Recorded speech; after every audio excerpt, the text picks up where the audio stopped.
समर्पयामि। त्वमेव माता च पिता त्वमेव, त्वमेव बन्धुश्च सखा त्वमेव, त्वमेव विद्या द्रविणं त्वमेव, त्वमेव सर्वं मम देव देव।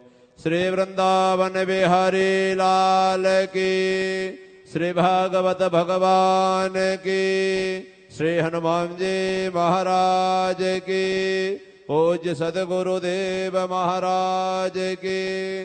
जय जय श्री राधे, जय जय श्री राधे, जय जय श्री राधे श्याम।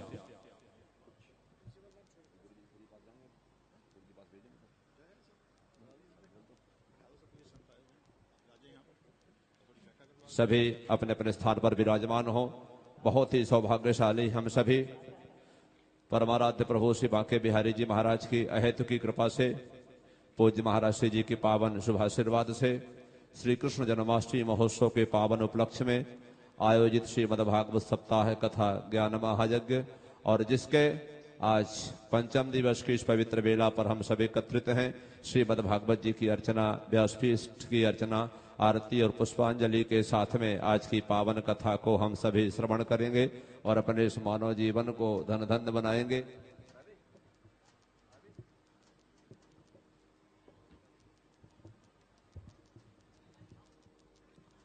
आज हमारे मध्य में श्री महंत नारायण गिरि जी महाराज, श्री पंचदश नाम जूना अखाड़ा राष्ट्रीय मंत्री, साथ में श्री महंत अगस्त गिरि जी महाराज दिल्ली से, श्री महंत शैलेंद्र गिरि जी महाराज मध्य प्रदेश, श्री महंत रुद्र गिरि जी महाराज कोटा राजस्थान, श्री हरे कृष्ण महापात्र जी सिंगापुर, श्री आर के गुप्ता जी आर के ट्रेडर्स हमारे बीच मंच पर उपस्थित हैं। श्री गोपाल सुरिका जी व्यासपीठ को नमन करते हुए शुभ आशीर्वाद प्राप्त करेंगे।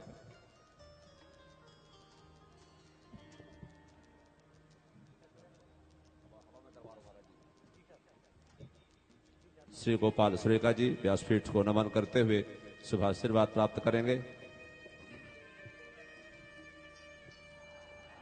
आइए आज के पावन कथा सत्र में हम सभी प्रवेश करें।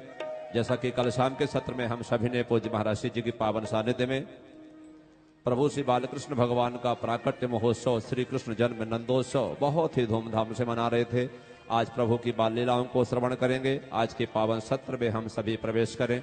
उससे पूर्व एक बार पुनः आप सभी की ओर से, आयोजक परिवार की ओर से और साथ में आप सभी भक्त समाज की ओर से जोरदार तालियों के साथ व्यासपीठ को अभिनंदन करते हुए श्री चरणों में सत सत नमन करें। मन को एकाग्र करते हुए दोनों हाथों को जोड़ें और पूज्य महाराज श्री जी के श्री चरणों में निवेदन करें कि प्रभु की पावन कथा को श्रवण करा करके हम सबके जीवन को कृतार्थ करें। पूज्य महाराज श्री जी। श्री वृंदावन बिहारी लाल की।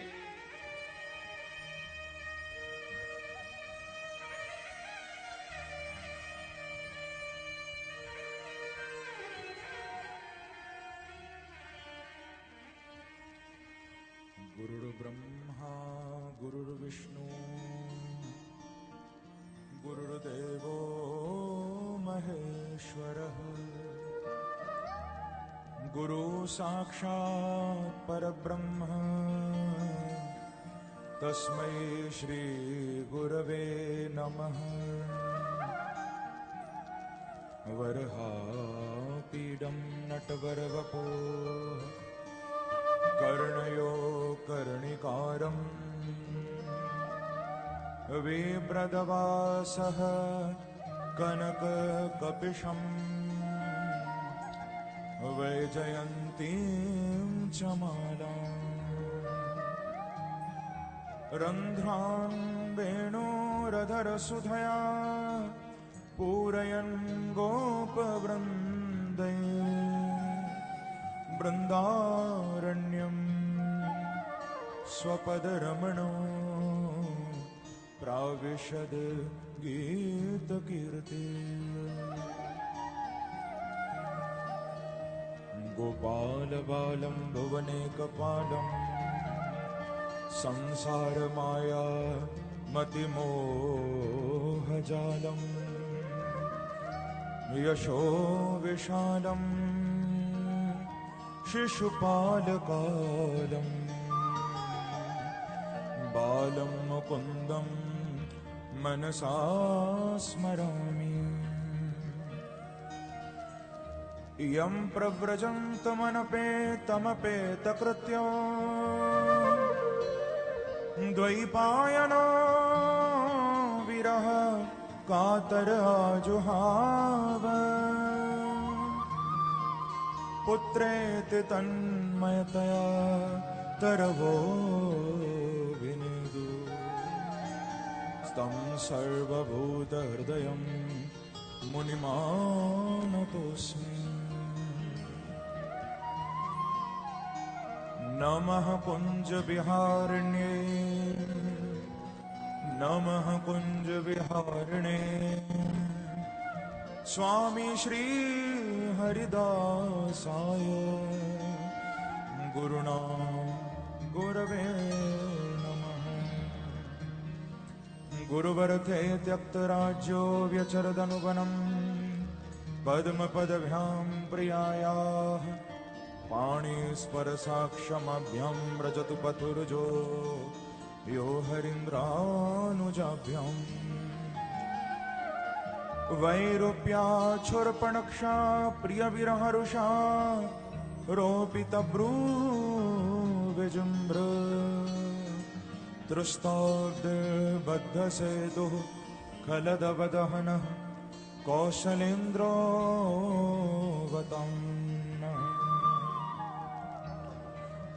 ध्येयं सदा परिभवग्नमभीष्टदोहम् तीर्थास्पदं शिवविरञ्चिनुतं शरण्यं भृत्यार्थिहं प्रणतपालभवाद्विपोतं वन्दे महापुरुषते चरणारविन्दम् कृष्णत्वदीयपदपङ्कजपञ्जरां ते अद्यैव मे विशतु मानसराजहंस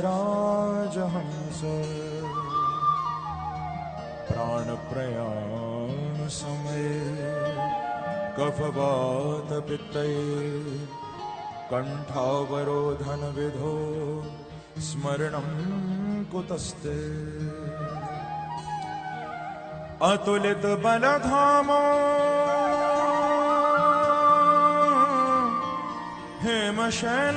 हेमशैलाभदेहो तनुजवन कृशानो ज्ञानिनामग्रगण्यो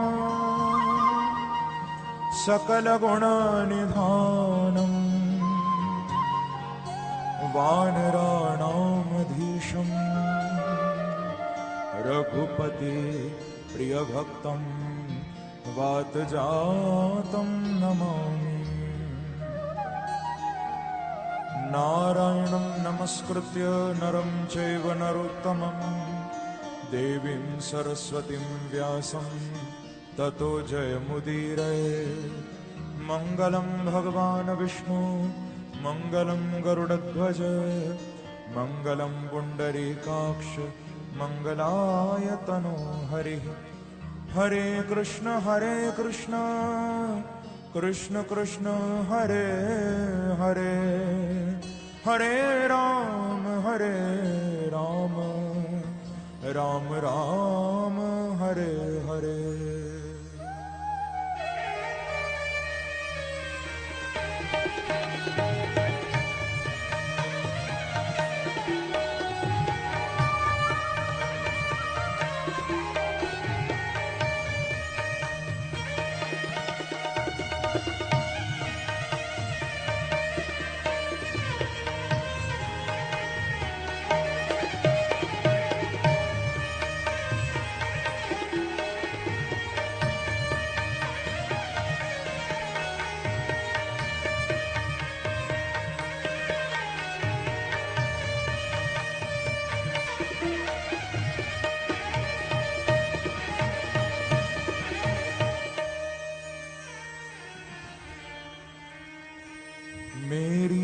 भवबाधा हरो श्री राधा नागर सो जातन की छाई परे तो श्याम हरित द्युति हो श्री राधे मेरी स्वामिनी मैं राधे जू को दास जन्म जन्म मोह दीजियो श्री वृंदावन को वास लाख बार हरि हरि कहें एक बार हरिदास अति प्रसन्न श्री लाडली सदा विपिन को वास मेरो मन माणिक गिरवी धरो श्री मनमोहन के पास प्रेम ब्याज इतनो बढ़ो कि ना छूटन की आस जय जय श्री राधा रमण जय जय नवल किशोर जय गोपी चित चोर प्रभु जय जय माखन चोर भक्ति भक्त भगवंत गुरु चतुर नाम वपु एक तिनके पद वंदन किए तो नाशत विघ्न अनेक। बोलो वृंदावन बिहारी लाल की जय बाल कृष्ण लाल की जय जय जय श्री राधे जय जय श्री राधे जय जय श्री राधे। आइए श्रीमद् भागवत कथा में प्रवेश करने से पूर्व कुछ क्षणों के लिए अपनी वाणी को पवित्र करते हुए भाव गंगा में अवगाहन करते हुए प्रभु का नाम संकीर्तन करिए। सभी मेरे साथ मिलकर बड़े भाव से गाइए।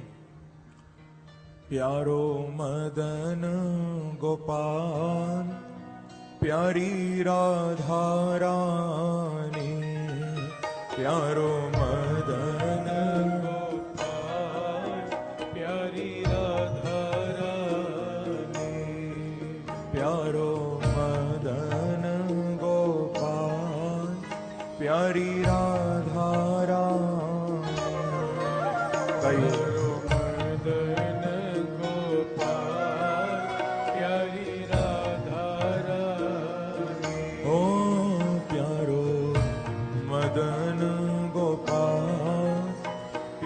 प्यारी राधा रानी प्यारो मदन गोपाल सब गाओ प्यारी राधा रानी ओ प्यारो मदन गोपाल प्यारी राधा रानी प्यारो मदन गोपाल प्यारी राधा प्यारो मदन गोपाल प्यारी राधा रानी प्यारो मदन गोपाल प्यारी राधा रानी हो प्यारो मदन गोपाल प्यारी राधा रानी प्यारो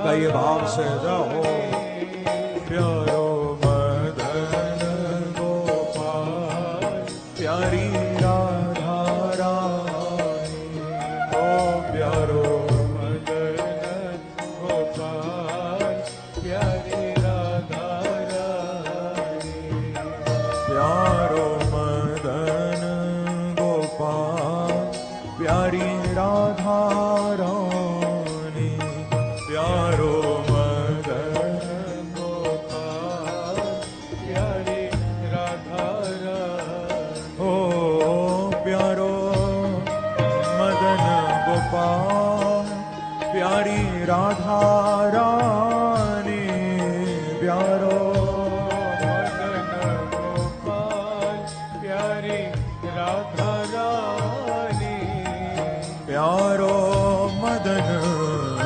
गोपाल प्यारी राधा रानी प्यारो मदन गोपाल प्यारी गाइए राधा हरि बोल रानी ओ प्यारो मदन गोपाल प्यारी राधा रानी ओ प्यारो मदन गोपाल प्यारी राधा रानी। थोड़ा तालियों की सेवा करते हुए जाओ।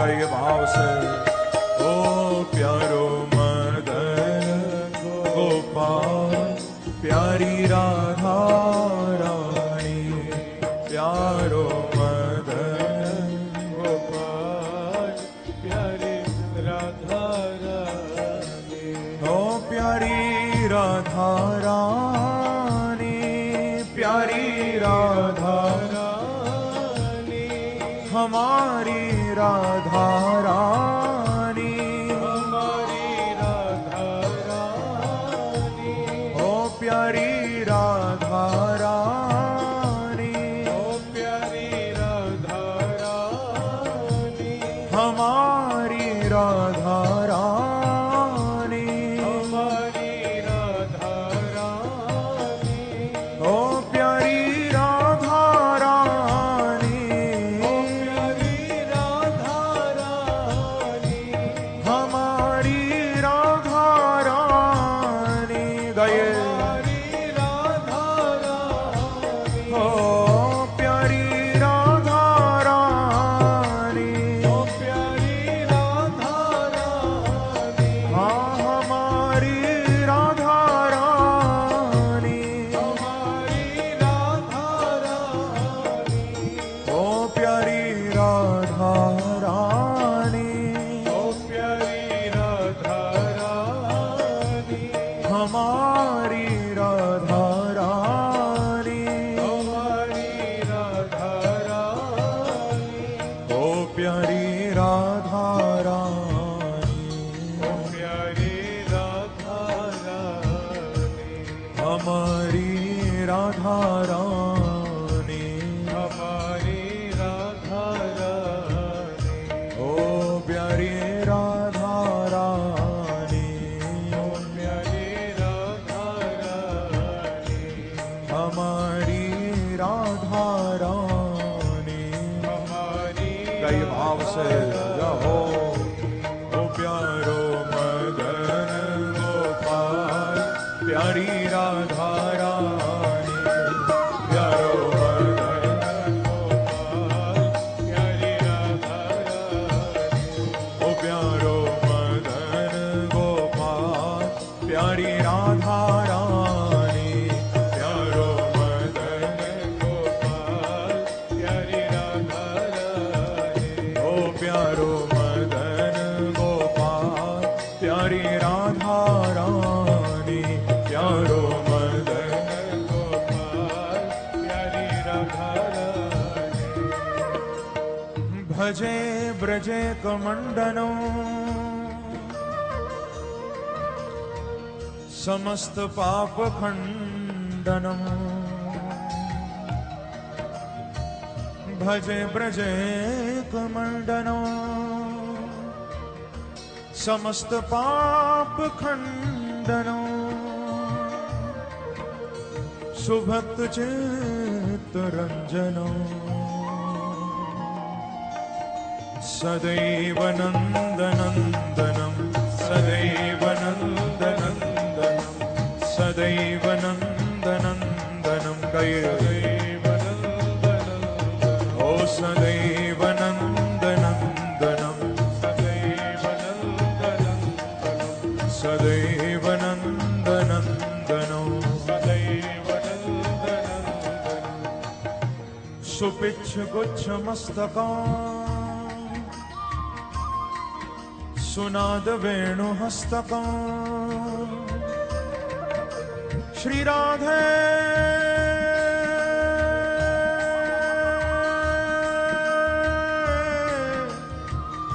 श्री राधे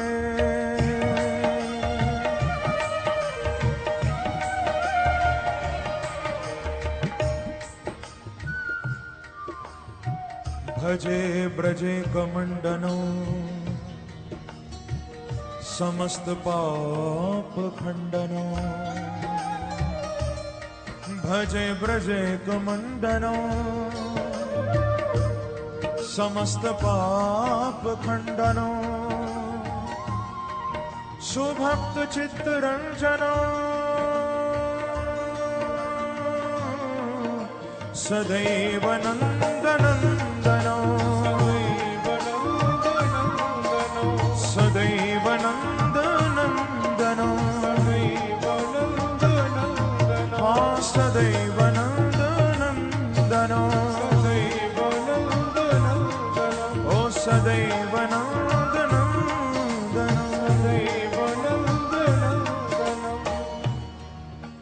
सुपिच्छ गुच्छ मस्तकम् सुनाद वेणु हस्तकम् सुपिच्छ गुच्छ मस्तकम् सुनाद वेणु हस्तकम्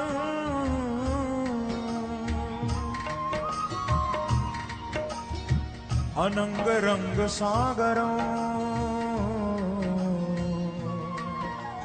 नमामि कृष्ण नागरम् नमामि कृष्ण नागरम् नमामि कृष्ण नागरम् नमामि कृष्ण नागरम् हाँ नमामि कृष्ण नागरम् नमामि कृष्ण नागरम् ओ नमामि कृष्ण नागरम् नमामि कृष्ण नागरम् हाँ नमामि कृष्ण नागरम् पुकारिए भाव से गाइए प्यारो मदन गोपाल प्यारी राधा रानी प्यारो मदन गोपाल हरि बोल प्यारो मदन गोपाल प्यारी राधा रानी प्यारो मदन गोपाल प्यारी राधा रानी ओ प्यारी राधा रानी प्यारी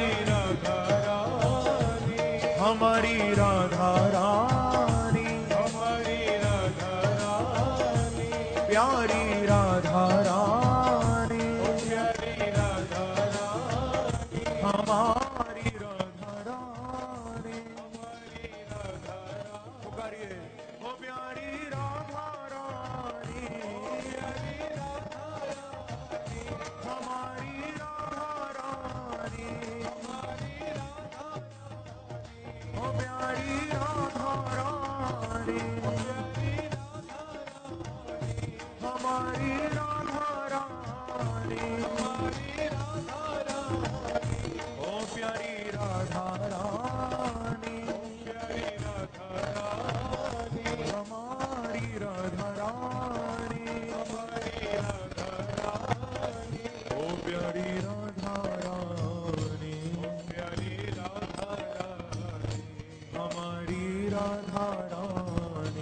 हमारी राधा रानी ओ प्यारी राधा रानी हमारी राधा रानी कई भाव से रहो प्यारो मदन गोपाल प्यारी राधा रानी प्यारो मदन गोपाल प्यारी प्यारी राधा रानी हरि बोल। प्यारो मदन गोपाल प्यारी राधा रानी। दोनों हाथ उठाकर ताली की सेवा करते हुए गाओ।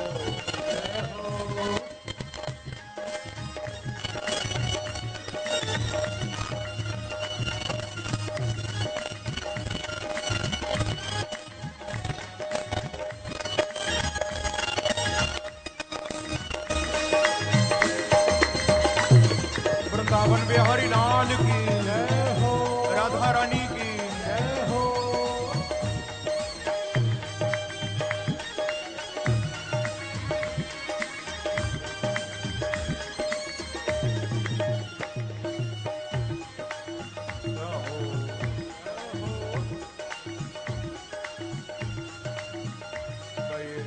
ओ प्यारो मदन गोपाल प्यारी राधा रानी।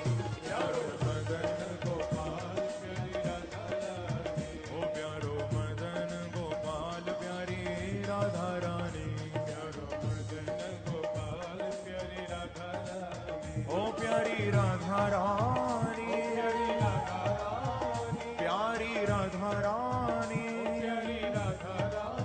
ओ प्यारी राधा रानी। हमारी राधा रानी हमारी राधा रानी। ओ प्यारी राधा रानी हमारी राधा रानी। ओ प्यारी राधा रानी प्यारी राधा रानी। हमारी राधा रानी हाँ प्यारी राधा रानी। हमारी राधा रानी। ओ प्यारी राधा रानी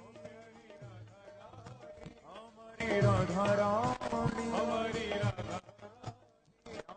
राधा रानी प्यारी राधा रानी। हमारी राधा रानी हमारी राधा रानी। ओ प्यारी राधा रानी प्यारी राधा रानी। हमारी राधा रानी हमारी राधा रानी। प्यारी राधा रानी प्यारी राधा रानी। हमारी राधा रानी हमारी पुकारिए गाइए। प्यारो मदन गोपाल प्यारी राधा रानी। मदन गोपाल प्यारी राधा रानी। प्यारो मदन गोपाल प्यारी राधा रानी हरि बोल। गोपाल प्यारी राधा रानी। ओ प्यारो मदन गोपाल प्यारी राधा रानी। प्यारो मदन गोपाल प्यारी राधा रानी। प्यारो मदन गोपाल प्यारी राधा रानी। प्यारो मदन गोपाल गाइए। ओ प्यारी राधा रानी प्यारी राधा रानी। हमारी राधा रानी प्यारी राधा रानी। हमारी राधा रानी प्यारी राधा रानी। हमारी राधा रानी प्यारी राधा रानी। हमारी राधा रानी प्यारी राधा रानी। हमारी राधा रानी ओ प्यारी राधा रानी। हमारी राधा रानी प्यारी राधा रानी। हमारी राधा रानी।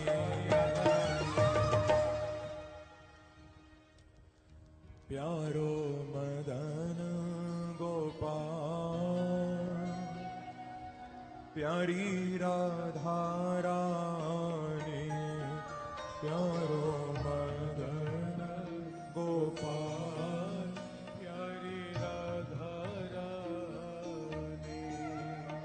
प्यारो मदन गोपाल प्यारी राधा रानी। प्यारो मदन गोपाल प्यारी राधा रानी। प्यारो मदन गोपाल प्यारी राधा रानी। प्यारो मदन गोपाल प्यारी राधा रानी।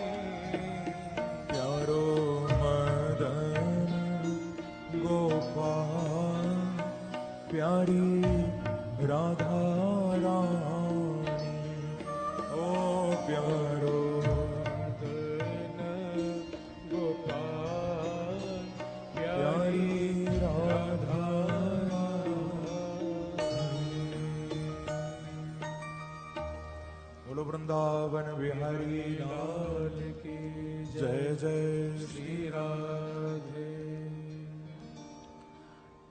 परम मंगल श्रीमद् भागवत महापुराण परमहंस संहिता वैष्णव संतों का परम धन श्रीमद् भागवत परमहंस चक्र चूड़ामणि श्री सुखदेव भगवान उन आनंद कंद अनंत कोटि ब्रह्मांड नायक कुंज निकुंजेश्वर राधा रमण बाधा हरण वृंदावन चंद्र श्री बांके बिहारी के एवं वृषभानुनंदिनी आनंद कंदनी श्री राधा रानी के युगल चरणों में ध्यान करते हुए कल कल निनादिनी स्वजन हृदय आह्लादिनी कलुष कुल संहारिणी महारानी गंगा के पावन तट पर महाराज परीक्षित को प्रभु के ललित ललाम लौल्य परिप्लावित पावन कथा प्रसंगों का वर्णन कर रहे हैं। प्रेम से कहिए श्री राधे। श्री राधे। बंधुओं, कल कथा प्रसंग में आप सभी बड़े ही दिव्य भाव से श्रीमद् भागवत के दशम स्कंद के अंतर्गत मेरे प्रभु बालकृष्ण के सुंदर प्राकट्य उत्सव का आनंद ले रहे थे। आपने सुना भी था, देखा भी था कैसे मेरे प्रभु गोकुल में प्रकट हुए। श्री वसुदेव जी महाराज गोकुल में भगवान को छोड़कर आए और कल रात को ठीक 12 बजे इस पवित्र प्रांगण में हमने वो दिव्य उत्सव मनाया बंधुओं, और आनंद की सीमा नहीं थी। रात्रि में इतना देर तक हम लोगों ने प्रभु का इंतजार किया, प्रतीक्षा की, और उसका फल हमको मिला। साक्षात श्री कृष्ण हमारे मध्य में प्रकट हुए। वैसे तो आज भी भक्त जन्माष्टमी का उत्सव मना रहे हैं। विशेष रूप से हमारे ब्रज में वृंदावन में प्रायः सभी प्रमुख मंदिरों में आज ही जन्माष्टमी का उत्सव मनाया जा रहा है, परंतु हमारे कथा के चौथे दिन नंदोत्सव मनाना था, तो कल भी जन्माष्टमी थी। अष्टमी तो कल से प्रारंभ हो चुकी थी, हमने इसीलिए कल रात्रि में वो उत्सव बड़ा धूमधाम से मनाया बंधुओं। और सच में ऐसी अनुभूति हुई, ऐसा आनंद कल आया, वास्तव में ये प्रतीति हुई हम लोगों ने थोड़ी देर वो उत्सव मनाया तो आनंद के सागर में कल हम डूब गए, गोता लगाने लगे। सोचो जब 5000 वर्ष पूर्व साक्षात श्री कृष्ण आए होंगे तो उस समय कितना आनंद बरसा होगा। हम लोगों ने थोड़ी देर जब उसका अनुभव किया तो हम आनंद सिंधु में डूब गए। जब वो प्रभु वास्तव में गोकुल में आए होंगे कितना आनंद आया होगा। और कल तो बड़ा समय निकाल कर आप लोग आए थे और इतनी संख्या में भी आए थे कि यहां समा भी नहीं रहे थे, लेकिन आपके चेहरे कल मुझे बता रहे थे, आपके चेहरों पर वो आनंद ऐसा झलक रहा था, मुझे ऐसी अनुभूति हो रही थी आप लोगों की मस्ती को देखकर, लगता था वास्तव में आपने कल बांके बिहारी को पा लिया था। प्रेम से कहिए श्री राधे। श्री राधे। क्योंकि परमात्मा के आने का सबसे बड़ा संकेत यही है, व्यक्ति आनंद में खो जाता है, आनंद में डूब जाता है। श्रीमद् भागवत में शुकदेव जी ने 18 श्लोकों में नंद महोत्सव गाया है। भागवत में नंद महोत्सव में 18 श्लोक हैं। दशम स्कंद के पूर्वार्ध में पंचम अध्याय में 18 श्लोकों में नंदोत्सव गाया गया। और कितना सुंदर कह रहे हैं। कुछ भावों को हम आज भी श्रवण करें। शुकदेव जी कहते हैं, श्री शुक उवाच नंदस्त्वात्मजुत्पन्ने जाताह्लादो महामनाः आहूय विप्रान् वेदज्ञान् स्नातः शुचिरलंकृतः।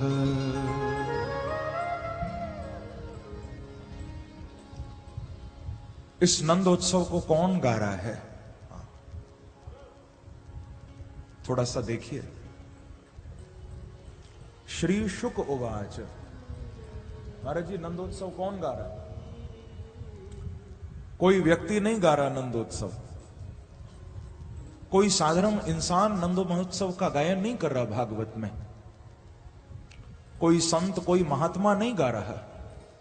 श्री शुक उवाच, जो नंदोत्सव गाने जा रहे हैं वो श्री शुक हैं। कौन है? श्री शुक।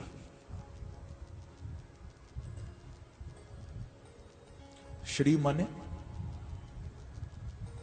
श्री किसको कहते हैं? श्री शब्द के अनेक अर्थ हैं, लेकिन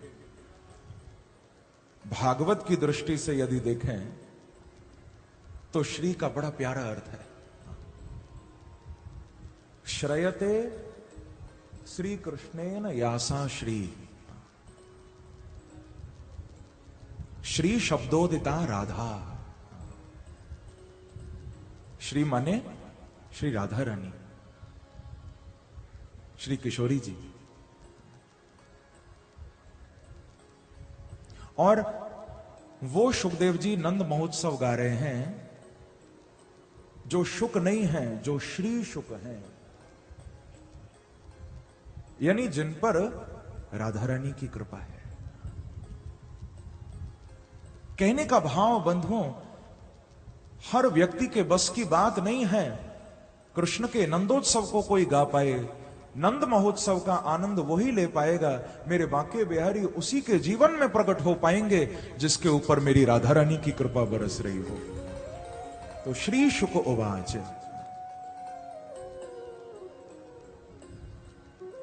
क्योंकि ये तो पूर्व जन्म में राधा रानी के पालतू तोते थे शुकदेव जी, इसीलिए आचार्यों ने इनके संबंध में कहा कि लीला शुकोयम वृषभानुजाया, लीला शुकोयम वृषभानुजाया, पवित्र चंच्वा प्रिय चुंबनेन, एकांतिको नन्य रहस्य पाठी, गोलोक प्रासाद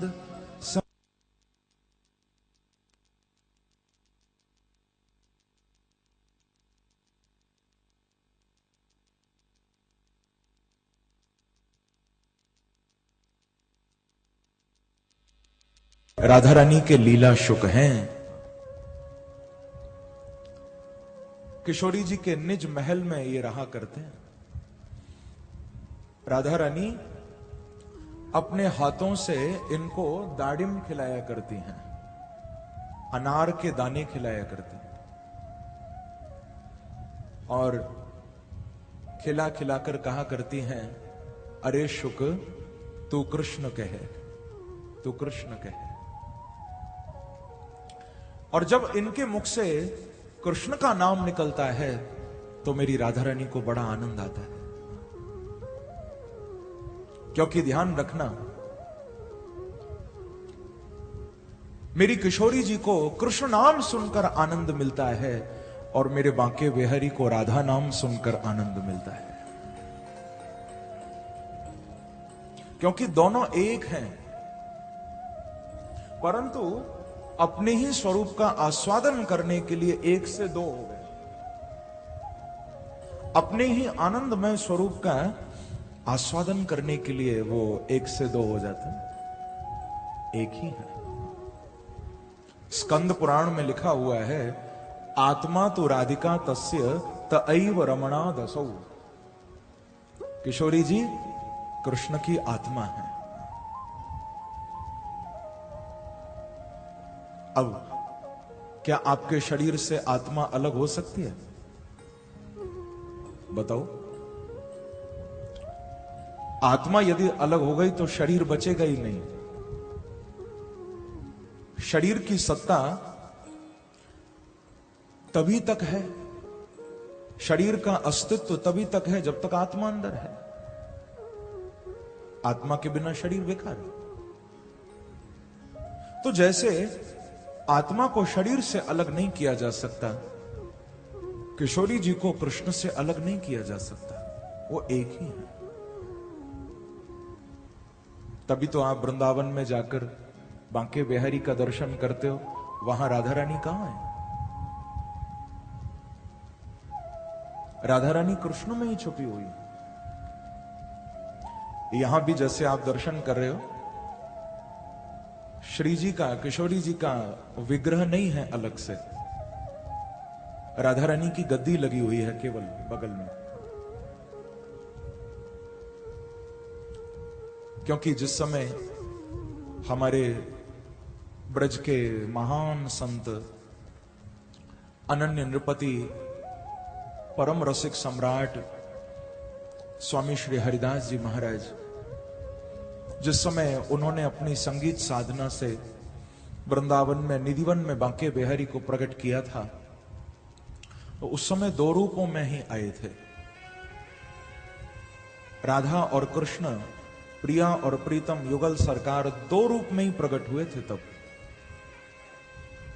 और स्वामी जी ने यह प्रार्थना की थी कि प्रभु, आपके स्वरूप को तो भक्त दर्शन कर सकता है, आपके स्वरूप का दर्शन करना जन साधारण के लिए सुलभ हो सकता है, लेकिन किशोरी जी के उस दिव्य तेज को संभालना साधारण जीव के बस की बात नहीं है। तप्त कांचन गौरांगी राधा वृंदावनेश्वरी, उस दिव्य कांति को, किशोरी जी के उस दिव्य तेज को धारण करना, आंखों से देखना, वो सबके वश की बात नहीं है। तो आप ऐसी कृपा करो, आप दो से एक हो जाओ। और स्वामी जी की प्रार्थना पर बंधुओं, उसी समय वृंदावन में निधिवन में जो प्रिया और प्रीतम दो रूप में आए थे, वो देखते ही देखते दोनों एक हो गए और वही श्री विग्रह बांके बिहारी का वहां वृंदावन में विराजमान हो गया, जिनका हम दर्शन करते हैं। तो वो राधा और कृष्ण दोनों का सम्मिलित स्वरूप है। प्रिया और प्रीतम दोनों एक ही रूप में विराजे हैं, वो अलग नहीं है। आप कभी वृंदावन जाकर गौर से बांके बिहारी का दर्शन करना, दर्शन करते करते आपको मेरे प्रभु के मुखार बिंद पर बीच बीच में एक तेज चमकता हुआ दिखाई देगा। गौर से बिहारी जी को देखोगे तो एक चमक उठेगी, एक तरंग उठेगी उनके मुखारविंद से। अब वैसे तो वो सांवरे हैं, शाम हैं, पर ये तेज कहां से आ गई, ये चमक कहां से आ गई? तो यदि आप कभी वृंदावन जाओ और बांके बिहारी का मुखारविंद दर्शन करके आपको यदि बीच में उस तेज का भी दर्शन हो जाए तो समझ लेना तुमको बांके बिहारी में राधा रानी का दर्शन हो गया है। समझना किशोरी जी की झलक मिल गई है, क्योंकि वो तेज ही श्यामाजू हैं, राधा रानी है। स्वामी जी ने हम सब पर कृपा करने के लिए उनको प्रकट कर दिया, जो अब तक छुपे हुए थे उनको हमारे लिए प्रकट कर दिया। ये स्वामी जी का बड़ा उपकार है, क्योंकि वो ललिता सखी के अवतार थे। वृंदावन में रसोपासना की ऐसी धारा प्रवाहित की उन्होंने कि हम जैसे जीव जो उसके पात्र भी नहीं हैं, वो भी बांके बिहारी का दर्शन करके उस आनंद का अनुभव कर लेते हैं। ये स्वामी जी की बड़ी कृपा है। और इस देह का तो बहुत बड़ा ये सौभाग्य है बंधुओं कि स्वामी जी की वंश परंपरा में इस शरीर का भी जन्म हुआ है। जो कुछ मैं गा रहा हूं या बोल रहा हूं, ये उसी वंश परंपरा की बहुत बड़ी कृपा है। स्वामी जी ने हम सब के लिए उस आनंद को प्रकट कर दिया, क्योंकि आनंद भगवान का मूल स्वरूप है। श्रुतियों में कहा गया रसो वै सह रसम ह्यवायम लब्ध्वा नंदी भवति आनंदी भवति। परमात्मा का जो मूल स्वरूप है वो आनंद है। गोकुल में तो खैर प्रकट हुआ ही आनंद, मथुरा में भी प्रकट हुआ। कल समय अधिक हो गया था, मैं विस्तार नहीं कर पाया। आप लोग भी उत्सव मनाने के लिए सब मचल रहे थे बहुत। जब मथुरा में भगवान आए थे उस समय वसुदेव जी ने स्तुति की थी, और क्या कहा था भगवान को? वसुदेव जी के शब्द थे कि विदितोऽसि भवान साक्षात पुरुष प्रकृते परः केवलानुभवानंद स्वरूपः सर्वबुद्धिदृक्। वसुदेव जी ने भगवान को यही कहा था कि प्रभु विदितोऽसि, मैं कितना भाग्यशाली हूं जो इन आंखों से आपका दर्शन करूं। विदितोऽसि अर्थात साक्षात चक्षुषा दृष्टोऽसि। हे नाथ, मैं आपका अनुभव नहीं कर रहा हूं, क्योंकि अब तक सुना गया था केवलानुभवानंद। ये बड़ा ही प्यारा श्लोक है भागवत जी का। इस श्लोक के माध्यम से मालूम चल रहा है कि ब्रह्म में, परमात्मा में और भगवान में कितना भेद है तो तीनों एक, लेकिन इन तीनों की अनुभूति में कितना अंतर है, ये वसुदेव जी के इस श्लोक से मालूम चल रहा है। क्योंकि भागवत में ये तीन ही भगवान के स्वरूप बताए, उस परम शक्ति के ये तीन स्वरूप हैं, ब्रह्मेति, परमात्मेति, भगवान इति शब्दते। वो ब्रह्म भी हैं, परमात्मा भी हैं और भगवान भी हैं। एक बार कहिए श्री राधे। श्री राधे। ये तीनों उनके स्वरूप हैं। आप कहोगे तीनों में अंतर क्या? तो उन परमात्मा की या ब्रह्म या भगवान की शक्ति में कोई भेद नहीं है, वो एक ही हैं, पर उपासना की पद्धति और अनुभूति, इन तीनों में भेद है। उपासक में और अनुभूति में। ज्ञानी को ज्ञान मार्ग से आगे बढ़ने के बाद जो मिलता है वो ब्रह्म है। योगी को योग मार्ग के द्वारा आगे बढ़ने पर जिसकी प्राप्ति होती है वो परमात्मा है, और एक भक्त को भक्ति मार्ग से आगे बढ़ने के बाद जो मिलते हैं वो भगवान हैं। तो उपास्य में भेद है, उपासना की पद्धति में भेद है और अनुभूति में भेद है। ज्ञानी को ब्रह्म मिलते हैं, योगी को परमात्मा और भक्त को भगवान। वसुदेव जी ने यही बात कही कि प्रभु, अब तक तो ये सुना गया था कि आपका जो आनंदमय स्वरूप है उसका तो केवल अनुभव होता है, उसका तो कोई एक्सपीरियंस कर सकता है, केवलानुभवानंद। लेकिन मैं कितना भाग्यशाली हूं, मैं उस आनंद का अनुभव नहीं कर रहा, दृष्टोसी विदितोसी, मैं उसका दर्शन कर रहा हूं, मैं उस आनंद को देख रहा हूं। और समझ लेना बंधुओं, एक एग्जाम्पल देकर, एक दृष्टांत के माध्यम से इस बात को अच्छी तरह समझ लेना।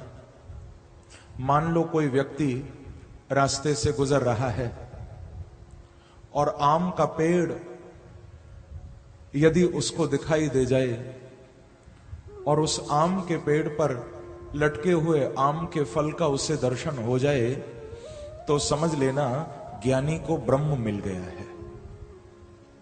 यदि आम के वृक्ष पर लटके हुए आम का दर्शन हो जाए, समझना ज्ञानी को ब्रह्म मिल गया है। लेकिन यदि वो व्यक्ति थोड़ा आगे बढ़े और उस आम के फल को लेकर हाथ में तोड़ ले, उसकी थोड़ी सी महक मिल जाए, आम की थोड़ी सी खुशबू मिल जाए, तो समझ लेना एक योगी को परमात्मा मिल गया है। परंतु यदि कोई व्यक्ति और थोड़ा आगे बढ़े और यदि उस आम को चख ले, उसका रस ले ले, उसका स्वाद ले ले, तो समझ लेना एक भक्त को भगवान मिल गए हैं। क्योंकि भक्ति मार्ग में निकटता और बढ़ जाती है। प्रेम से कहिए श्री राधे। श्री राधे। भक्ति मार्ग में भगवान और निकट आ जाते हैं। इसीलिए वसुदेव जी ने कहा, विदितोसि भवान साक्षात। प्रभु मैं आपको आज साक्षात देख रहा हूं, मैं बड़ा भाग्यशाली हूं। जो योगियों के ध्यान में नहीं आते, ज्ञानियों के ज्ञान में नहीं आते, आज वो मेरे सामने आ गए हैं, और वो भी ऐसा अद्भुत रूप लेकर। कल आपने सुना था ना, भगवान जब आए थे, बड़ा अद्भुत रूप था प्रभु का। कैसा रूप था कि तम अद्भुतम बालकम अम्बुजक्षणम चतुर्भुजम शंख गदायुधायुधम श्रीवत्स लक्ष्मम गलशोभिकौस्तुभम पीतांबरम सांद्रपयोधशोभगम। ऐसा दिव्य रूप लेकर भगवान आए थे। तमद्भुतम बालकम अम्बुजक्षणम। आए तो बालक बनकर हैं, लेकिन ये बालक भी कोई साधारण नहीं है। तम अद्भुतम बालकम, ये बालक बड़ा अद्भुत है, ये कोई साधारण नहीं है। क्योंकि बन के तो बालक आए हैं। हमारे भागवत के जितने भी महान टीकाकार हुए हैं, उन्होंने इस श्लोक में जो सुखदेव जी ने बालक शब्द का प्रयोग किया, बालक शब्द की अनेक व्याख्याएं महाराज जी की। बालक क्यों भगवान को कहा? अरे जो जगत नियंता है, अनंत कोटि ब्रह्मांड नायक है, उसको सुखदेव जी बालक कह रहे हैं। तमद्भुतम बालकम अम्बुजक्षणम, बालक क्यों कहा? तो टीकाकारों ने भाव दिया, सुखदेव जी गलत नहीं कह रहे। भगवान बालक ही हैं। संसार की दृष्टि में शायद कोई उनको साधारण बालक समझ ले, पर वो कैसे बालक हैं? बालह को ब्रह्मा सेति बालकः। भागवत के महान टीकाकार श्री वंशीधर जी बालक शब्द की व्युत्पत्ति करते हैं। वो कैसे बालक हैं? बोले वो ऐसे बालक हैं, बोले स्वयं ब्रह्मा भी जिनके बालक हैं, ऐसे बालक भगवान है। बालह को ब्रह्मा अस्येति बालक, स्वयं ब्रह्मा भी जिनके पुत्र हैं, ऐसे प्रभु बालक बन गया। अनेक अर्थ हैं बालक शब्द के। एक अर्थ ऐसा भी किया, वालयति अर्थात चालयति वातादीन इति बालक। कैसे बालक है मेरे प्रभु? बोले जिनकी इच्छा के अनुसार ही सारे संसार में हवा चल रही है, प्राणी मात्र को प्राण वायु मिल रही है। वालयति चालयति, जो संसार में हवा भी चला रहे हैं, जो संसार में सूर्य को भी चला रहे हैं, सूर्य भी हमको जो जीवन देने वाले हैं, ये भी भगवान की कृपा से चल रहे हैं। सारी धरती भी जो घूम रही है, ये भी उनकी इच्छा से घूम रही है। इंद्र वर्षा यदि कर रहा है, ये भी उनकी इच्छा से कर रहा है। ऐसे बालक मेरे प्रभु, इसीलिए अद्भुत बालक हैं, साधारण नहीं है। भागवत में तो स्वयं अपनी माता देहूति को भगवान ने ये कहा है कि माता जी, संसार में जो कुछ हो रहा है मेरी इच्छा से हो रहा है। कि मद भयाद वाति वातोयम सूर्यस्तपति मद भया वर्षतीन्द्रो दहत्यग्नि मृत्युश्चरति मद भया। भगवान कहते हैं कि ये सूर्य भी मेरी इच्छा से तपता है, मेरे भय से तपता है। इंद्र जो वर्षा करता है वो भी मेरे भय से करता है। संसार में ये जो काल का चक्र है, ये जो मृत्यु का चक्र है, भगवान कहते हैं वो भी मेरे भय से ही चलता है। मत भया। ऐसे वो बालक हैं, कोई साधारण नहीं है। और संसार के बालक से मेरे बांके बिहारी की तुलना तो की ही नहीं जा सकती, क्योंकि संसार में जब बच्चे का जन्म होता है, चाहे बेटा हो चाहे बेटी हो, जब संसार में कोई शिशु जन्म लेता है तो उसका जन्म रुदन में होता है, पीड़ा में होता है, कष्ट में होता है। बताओ होता है या नहीं? जब बच्चे का जन्म होता है तो बच्चा भी रोता है और जन्म देने वाली मां भी रोती है। मां को भी कष्ट होता है, मां को भी पीड़ा होती है। तो संसार के बालक से परमात्मा की तुलना नहीं की जा सकती। संसार के बालक का जन्म रुदन में होता है, कष्ट में होता है, पीड़ा में होता है, पर बांके बिहारी का अवतार रुदन में, कष्ट में, पीड़ा में नहीं, वो तो परम आनंद में प्रकट होते हैं, वो तो प्रमोदन में प्रकट होते हैं, वो रुदन में नहीं आते हैं। उनके आने से तो आनंद बरसता है। जैसे यहां वसुदेव जी को भी आनंद आया, मैया देवकी को भी आनंद आया था, और फिर जब गोकुल आ गए तो यहां तो आनंद का समुद्र, सागर उमड़ पड़ा। इसीलिए कहा नंदस्त्वात्मजुत्पन्ने जाता ह्लादो महामना। आत्मज बन के भगवान आए हैं। और आत्मज का अर्थ तो आप सब जानते हो। आत्मज यानी ऊपर से आने वाला नहीं, आत्मज यानी कहीं बाहर से आने वाला नहीं। आत्मज का अर्थ होता है आत्मनो हृदया ज्यायते इत्यात्मज, जो कहीं बाहर से नहीं आता, जो अंतरात्मा से आता है, वो आत्मज है। मेरे प्रभु कहीं वैकुंठ से या गोलोक से नहीं आते, वो जब आते हैं अंतरात्मा से ही आते, कहीं बाहर से नहीं आते भगवान। बस उनको बुलाने वाला कोई चाहिए। हम लोग परेशान क्यों हैं, हम लोग दुखी क्यों हैं? क्योंकि उस आनंद को हम संसार में खोज रहे हैं।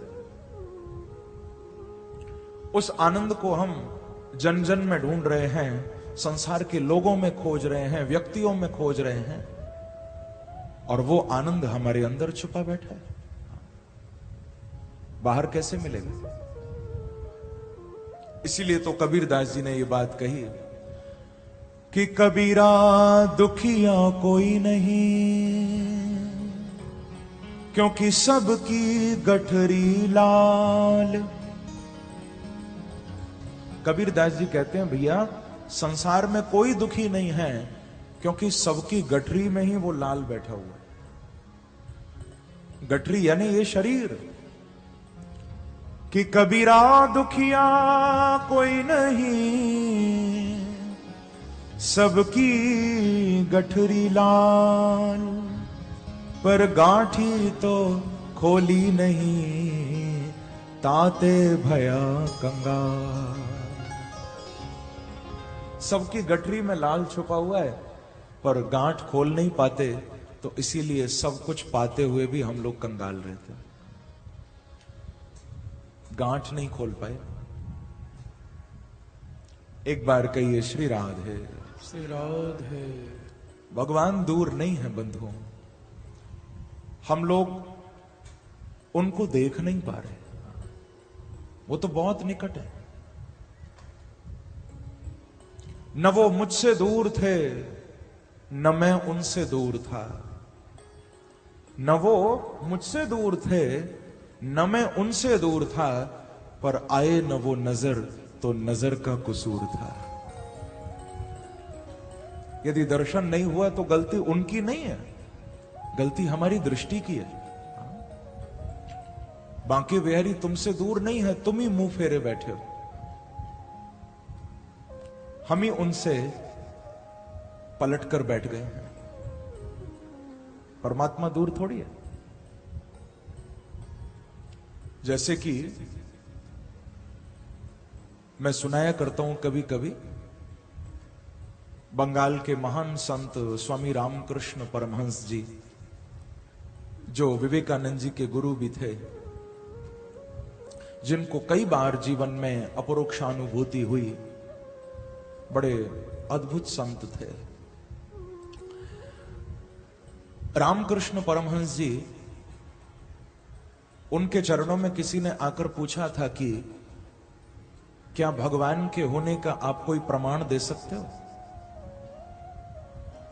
क्या आप कोई प्रूफ दे सकते हो कि हां भगवान हैं?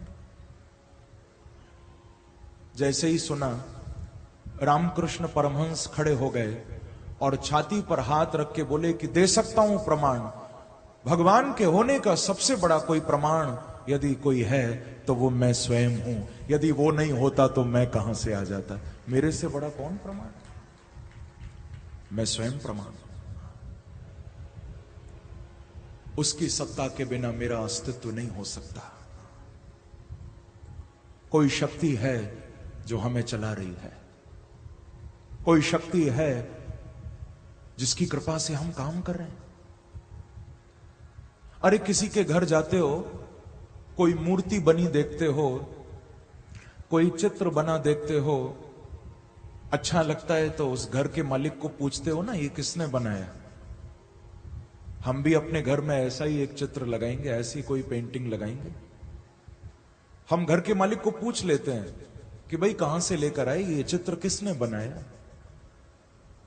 सोचिए जरा, एक चित्र को देखकर जब हमको ये भरोसा हो जाता है कि यदि चित्र है तो किसी न किसी ने बनाया ही होगा, तो फिर इतनी बड़ी दुनिया क्या अपने आप बन गई है? इसको बनाने वाले भी मेरे बांके बिहारी बैठे हुए हैं। सबसे बड़े कलाकार, सबसे बड़े कारीगर तो मेरे प्रभु हैं, जिनकी कृपा से ये संसार बना है। तो दृष्टि में दोष हो सकता है, बंधुओं, परमात्मा के होने में दोष नहीं है। God's existence is infinite. उसका होना, उसकी सत्ता अनंत है। हम सोच भी नहीं सकते वो कहां कहां बैठे हुए। कोई ऐसी जगह नहीं, कोई ऐसा स्थान नहीं जहां मेरे प्रभु ना हो। कण कण में बैठे हुए हैं, जन जन में बैठे हुए हैं। एक कथा तो ऐसी आती है, मेरे पूज्य गुरुदेव सुनाते हैं कभी कभी, मेरे पूज्य पिताश्री। एक प्रसंग ऐसा आता है जिस समय युधिष्ठिर जी महाराज गद्दी पर बैठे हुए थे हस्तिनापुर की, और कौरवों का तो यही एक काम रहता था, कैसे भी पांडवों को नीचे दिखाएं। तो दुर्योधन ने अपने मामा शकुनी को कहा था, मामा जी कुछ ऐसा करो ना ताकि युधिष्ठिर थोड़ा अपमानित हो जाए। युधिष्ठिर का इतना मान सम्मान मेरे से सहन नहीं होता। दुर्योधन ने शकुनी को कहा, मामा जी कुछ ऐसा करो कि युधिष्ठिर का सिर नीचे हो जाए। अब शकुनी लग गया काम में, कैसे युधिष्ठिर को नीचा दिखाऊं। तो एक बात मालूम चली शकुनी को। क्या बात? शकुनी को यह खबर लगी कि युधिष्ठिर का एक स्वभाव है, एक आदत है, ये जब भी कोई पीली वस्तु देखते हैं तो भगवान कृष्ण का स्मरण इनको हो जाता है। अब चाहे पीला कपड़ा हो, कोई भी पीली वस्तु हो, जैसे ही युधिष्ठिर की नजर पड़ती है उनको कृष्ण के पीतांबर की याद आ जाती है। पीला रंग देखते ही कृष्ण का स्मरण होता है। और युधिष्ठिर के मुख से निकल जाता था, हे द्वारिकाधीश आपकी जय हो, हे द्वारिकाधीश आपकी जय हो, ऐसा कहने लगते थे। शकुनी को यह बात मालूम चल गई। तुरंत क्या किया, युधिष्ठिर के आने से पहले सभा में एक गधे को लाकर बिठा दिया और उस गधे को ऊपर से पीला कपड़ा उड़ा दिया। बहुत ध्यान देकर सुनना। गधा सभा में बिठा दिया, पीला कपड़ा ऊपर से उड़ा दिया और सोचने लगा कि अब युधिष्ठिर आएगा, ये पीला कपड़ा देखेगा और उसके मुख से निकलेगा, हे द्वारिकाधीश आपकी जय हो, मैं कपड़ा हटा दूंगा और नीचे से गधा निकलेगा। तो सारी सभा युधिष्ठिर का मजाक उड़ाएगी। युधिष्ठिर का भी अपमान हो जाएगा और कृष्ण का भी अपमान हो जाएगा। ये सोचकर वो गधा सभा में बिठाया, पीला कपड़ा उड़ाया। अब इंतजार करने लगा शकुनी की युधिष्ठिर आ जाए जल्दी। दुर्योधन भी बड़ा प्रसन्न है कि अब युधिष्ठिर का अपमान होगा। जैसे ही महाराज युधिष्ठिर आए हैं सभा में, पीला कपड़ा दिखाई दिया, रोक नहीं पाए अपने आप को। तुरंत कृष्ण की याद आ गई। क्योंकि ध्यान रखना बंधुओं, मैंने आपको पहले भी कहा था, जिनके हृदय में बांके बिहारी बैठ जाते हैं एक बार, संसार की हर चीज उनको भगवान की याद दिलाती है। हमें तो संसार की हर वस्तु और संसार में फंसाती जाती है, लेकिन भक्तों को तो केवल भगवान ही याद आते हैं और किसी का स्मरण ही नहीं होता। इसीलिए तो किसी भक्त ने बड़ा सुंदर कहा कि प्यारे, कभी दिन में याद आते हो, कभी रात को याद आते हो, कभी दिन में याद आते हो, कभी रात को याद आते हो, कभी कभी तो इतना याद आते हो, आईना हम देखते हैं नजर आप आते हो। भक्तों की भाव दशा तो ऐसी हो जाती है। गोपियों की दशा ऐसी थी। युधिष्ठिर आए, पीले वस्त्र को देखते ही कृष्ण का स्मरण हो गया और स्मरण होते ही मुख से निकल पड़ा, हे द्वारिकाधीश आपकी जय हो, हे द्वारिकाधीश आपकी जय हो। जैसे ही ये कहा, शकुनी ने तुरंत कपड़ा हटाया और जैसे ही वस्त्र हटाया तो गधा नहीं निकला, बंसी बजाते हुए मेरे बांके बिहारी साक्षात प्रकट हो गए हैं। बोलो वृंदावन बिहारी लाल